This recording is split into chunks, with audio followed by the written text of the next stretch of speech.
You a fan of Indian food? We're gonna do some home cooking with about 10 ingredients. This is gonna be awesome. We're gonna do a tikka masala.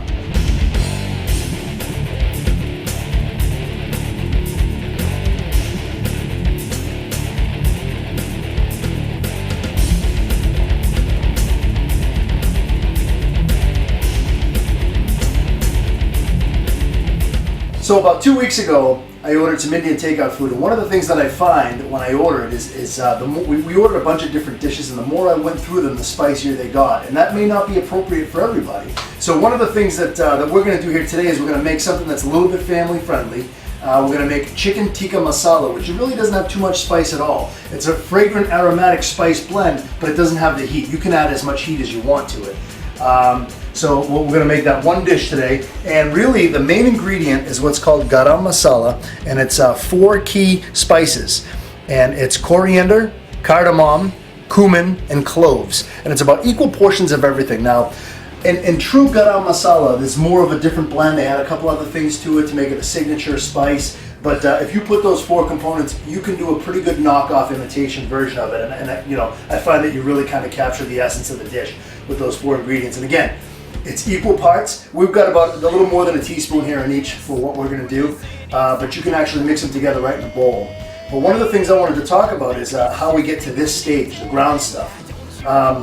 One of the best things to do is buy the whole seeds, and when you buy the whole seeds, you take them and you toast them on a dry pan over high heat. You get the pan good and hot, and you put those seeds right in the pan, and then what you'll do is you'll just let that heat kind of dry them out and toast them on the outsides. And what you'll do is you'll smell the aromatics coming off of them, that essence coming off of them. You'll smell it right away. Strong, strong bouquet. Then you take them and you can put them either in a spice grinder or a mortar and pestle, which is the bowl with the handle on it. You kind of grind them up that way and do it by hand. And then when you do it by hand that way, you marry those essences, those flavors right together. And it creates such a vibrant flavor. It's a lot stronger of a flavor than if you were to buy them pre-ground. So I strongly encourage that. You're going to get a lot fuller of a flavor out of it. But let's get into the other ingredients. One of the things I like to do with Indian food is chicken thigh meat. And the reason why I like thigh meat is it's a little bit fattier and it's a little bit meatier. I find that chicken breast dries out a lot. So when I like to use thigh meat in quite a few different things actually, but I find that especially in Indian cuisine, it adds a nice rich, that fat that's in there adds a little bit more of that flavor right into that dish.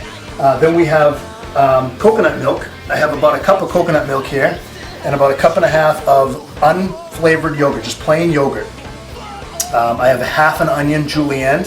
I got about a teaspoon and a half, maybe actually it's more like 2 teaspoons of lemon juice. I have 2 tablespoons of minced ginger, 2 tablespoons of minced garlic. I have some almonds for a garnish at the end. We'll put those on at the end, and I have the edge over here too. Then I have some diced tomatoes, and use a good quality tomato. And I have some chicken stock, and that's more or less just to kind of deglaze that pan. But the first thing we're going to do is we're going to get our chicken diced up, and then we'll fire up the saute pan and get the onions and the aromatics going. So I purchased boneless, skinless chicken thighs, and like I said, there's just a little bit of fat on there, and that's cool. And that's about the size. After you untuck them and you lay them out, they're about that big. And what I do is I just take a knife and I cut them into 4 pieces.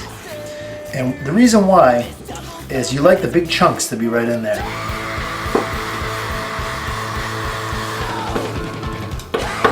And this will be enough to feed about 3 people. Alright, so that's what we're going to do there.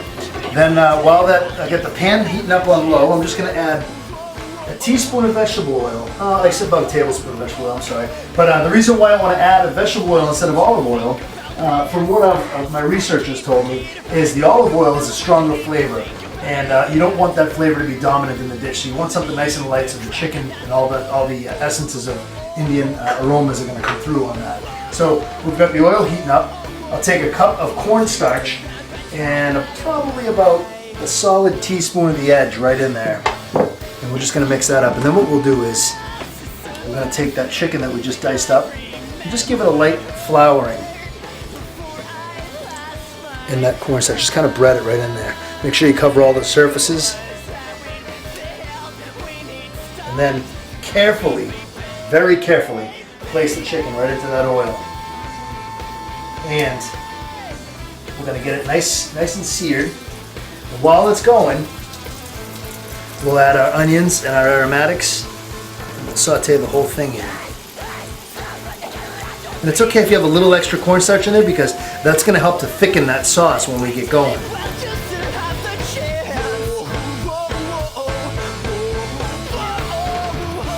We'll add that half an onion. And again, that's just julienne.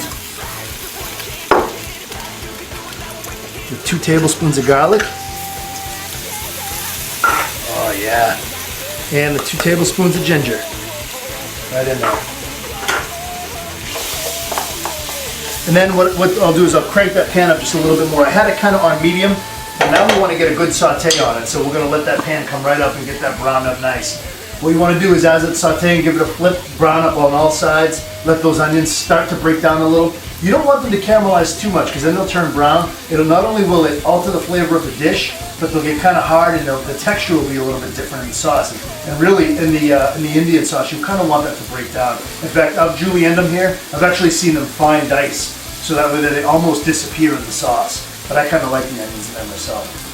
So we're going to let this saute for just a few minutes. But while that's cooking, what we did ahead of time was we actually cooked up some basmati rice. And we just took a standard, at the store, we bought a box of basmati rice and we cooked it according to package directions, just white rice. I asked Bob if I should show you how to do that on here, but it's pretty self-explanatory on the box on how to do it. But if you want me to do that, feel free to reach out to us and let us know and I'll show you how it's done. But we're just going to saute these up, and now it's really starting to brown up a little bit. So you can hear the love going on in there. And really what I like to do is let those aromatics hit the bottom too, because you want to get the essence of that garlic and ginger out of there. And I'll tell you what, the smells are incredible in this kitchen right now.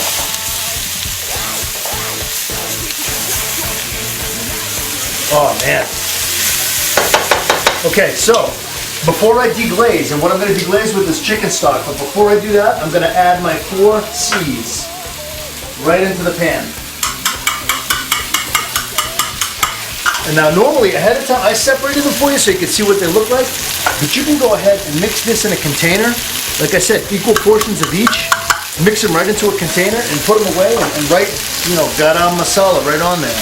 So the next time you want to do this, oh yeah, now I've got that spice hitting the bottom of the pan with that dry heat.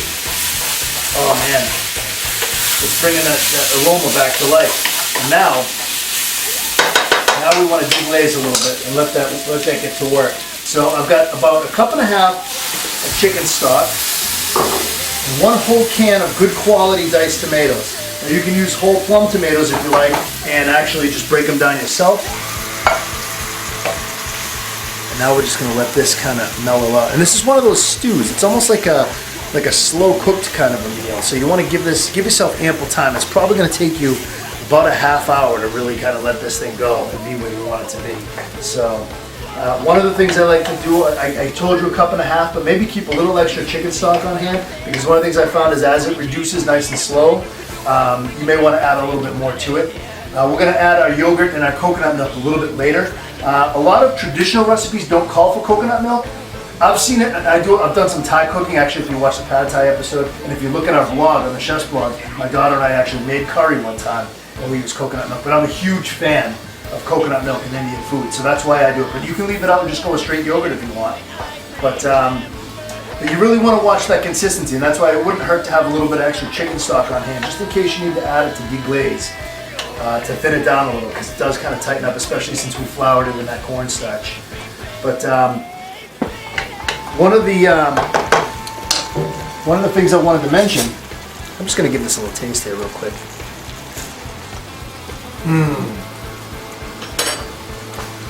I forgot what I was going to mention. Give me a second, it'll come back to me.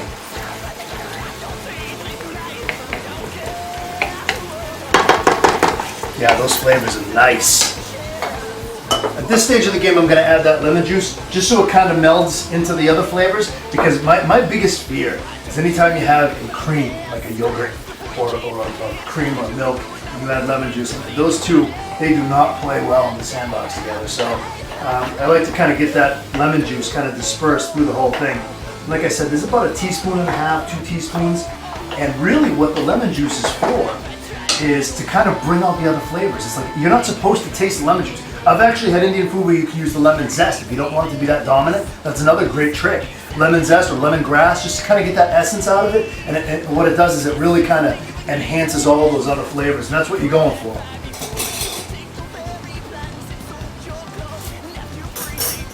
Oh yes. Now, when you taste it at this stage, it's not going to have a lot of salt and it's not going to be very creamy. It's going to be a tomato, chicken, Indian taste. You know, it doesn't have that, it's not a fulfilled thing, but you're getting those flavors that you're looking for. You're getting the garlic, you're getting the ginger, you're getting the onion, you're getting a little bit of lemon.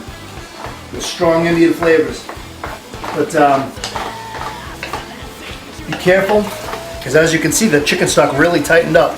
And it's almost like a gravy now. So what we're going to do at this stage is we're going to turn it down, because you don't want it rolling when you add your creams. You don't want it rolling, because a high heat roll will what they call shatter the cream, and that makes it look all curdly. So we'll turn that right down. And the reason why we're going to let this simmer is because we want that chicken to be cooked throughout, and we want to give those flavors a chance to kind of get together and have a good time.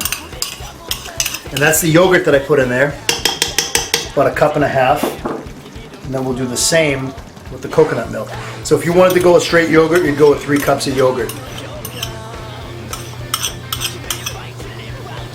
Now, just kind of almost like a fold, like if you were making whipped cream or you were making a zavaillon, you just want to kind of fold it in, because again, you don't want to curdle it. And you're going to let this thing simmer. And we're going to kiss this with the edge at the end, because right now there's very little salt. The only salt that's in this dish right now was in that cornstarch that we seasoned the chicken with, and that wasn't really a whole lot. So we're definitely going to have to balance the salt flavor. And I was telling Bob the first run through that I thought it could be a little bit sweeter. And I think the coconut milk helps to bring some of that out. But I was saying, you know, this is the recipe that I kind of went with. And, you know, I wanted to play around with it a little more. So it may be tweaked a little. Maybe I'll make a footnote on the actual recipe when it goes up and say, hey, this is what we did to kind of tweak it a little bit. But I'm still not sure. Like, I don't like to mess with traditional recipes too much, but at the same time, my palate's telling me it's crying for something, so. Oh yeah, that's good. Okay, so now at this stage, we're gonna let it simmer for probably about 15-20 minutes. You're gonna let it come up and bring up. And while we're doing this, before we go any further, I've got 2 flavor and color enhancers here. I've got turmeric, which I'm gonna add maybe about a teaspoon. And that's really just to kind of bring a nice golden hue out of it and to add a little bit of earthiness to it. And the same with paprika. Paprika will give it that nice rich tikka masala color that you're used to seeing. And this is a definite family friendly. Now, when I make tikka masala when I made it before at the other place I worked, we used to kiss it with a little bit of cayenne pepper. I'm going to actually omit it here, but you can feel free to add it. And it's usually at this stage here probably about 1/2 teaspoon of cayenne pepper.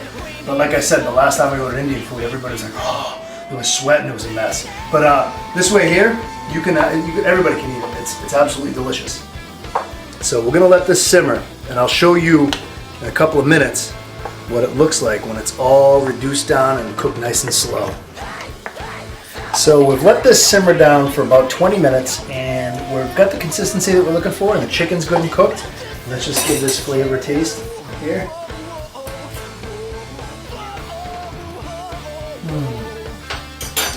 Just a whisper more added. See, you can always add salt later, so you want to be very careful with the salt that you're adding. You can do it at the end, primarily. I think I say that a lot. Alright, so we've got that done. Now I've got this nice basmati, and really this is like a real long grain, buttery rice. Put that right in the middle of the plate. And it's real nice and dry, and see how long that is? Very fragrant. It's almost like a jasmine, but it's got a very buttery texture to it.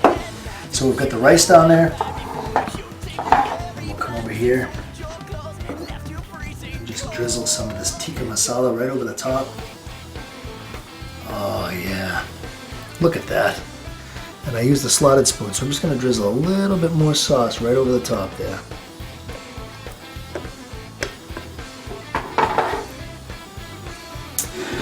I give you tikka masala, and we're gonna finish it with some toasted almonds as a garnish. And what that's gonna do is not only is it, now for nut allergies you wanna leave it out, but what it's gonna do is it's gonna add a little texture, it's gonna add a little flavor, and I got some nice toasted almonds there, and that's gonna bring out, it's gonna be real nice, it's gonna add, like I said, a little bit of a crunch to it as well, so another dimension. Now you can have a nice mango lassi, which is a, almost like an Indian milkshake. It's like fruit cream that you drink. You can serve it with a bunch of different sides, like chole, sag paneer, there's a whole, like spinach, there's a spinach dish, or you could do baba ganoush on the side of this if you wanted to, but this is a nice simple dish. Maybe even serve it with a little side salad with your family, and it's beautiful, it's perfect. So let me move this out of the way, we'll get right into the wine. And Bob chose a very rare Seyval Blanc, and I hope I'm pronouncing that right. But really this is it's a rare grape, it's a rare vine, and what it is it's usually found in colder regions, like in England and in upstate New York. This particular one is found in Amherst, New Hampshire, and it's got a very, very bold, peachy, fruity, almost juicy flavor and aroma. But it's a nice crisp finish and nice and dry.